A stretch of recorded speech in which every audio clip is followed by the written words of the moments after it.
Hello people, this is Juha from Dooming, and today I'm gonna show you my method of drawing a Japanese style dragon. Okay, so what I do first is I basically determine where the head comes and how the body and the hands or claws of the dragon are positioned.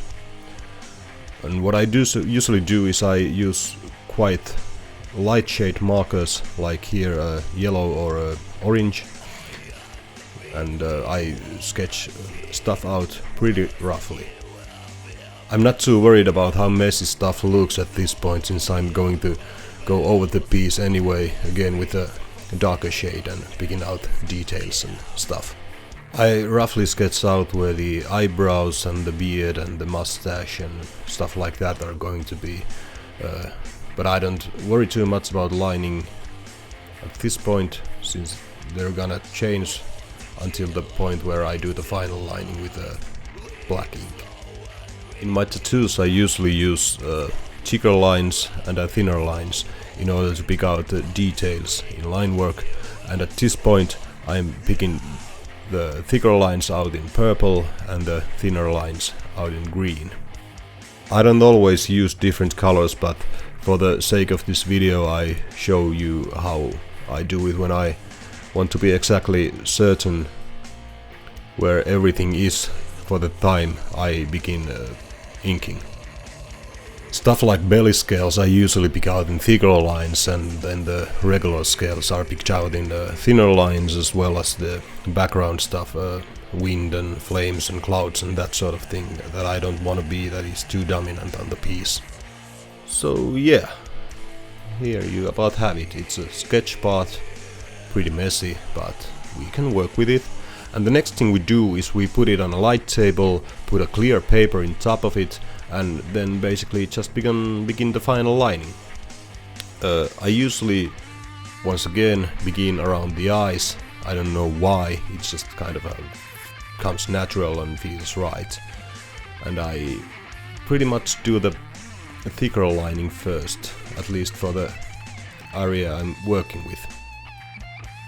I usually use the thicker lines on the outer lining and the thinner lines on the details inside, like in this case inside the mustache and beard and scales, and it gives you nice dynamics over the picture.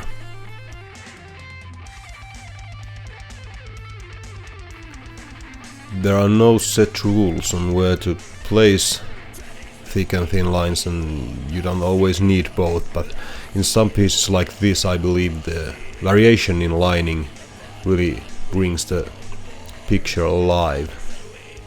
It also lets me bring stuff alive with just line work, like the horns here.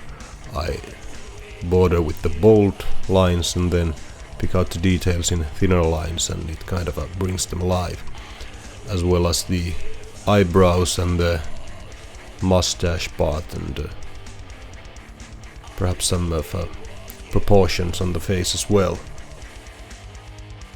And the beard, you should never forget the beard. For the long elements here, like the mustache and the horns, I usually do like 2 or 3 lines and then leave an empty space between, and then do the same, kind of gives a nice variation. Also I like to use on the edges of the element there multiple lines, and perhaps a little more frequent. And the scales, well, the scales just follow the boring pattern. And as I mentioned, I usually do the background stuff, the edges of the flames and wind effects and clouds and stuff like that with thinner lines. There really is no need to use bold lines, since you're basically gonna just use those lines as a marker or a pointer where the shadings are gonna be. So if you put them too bold, they're gonna stand out too much in the final work. And here I pretty much pick out the remaining stuff, flames and winds and remaining scales and stuff like that, then we're pretty much done here. Next part would be to color the piece, but I leave that to another time and perhaps another video. Thanks for watching, and leave a comment or ask questions if you have any. See you around.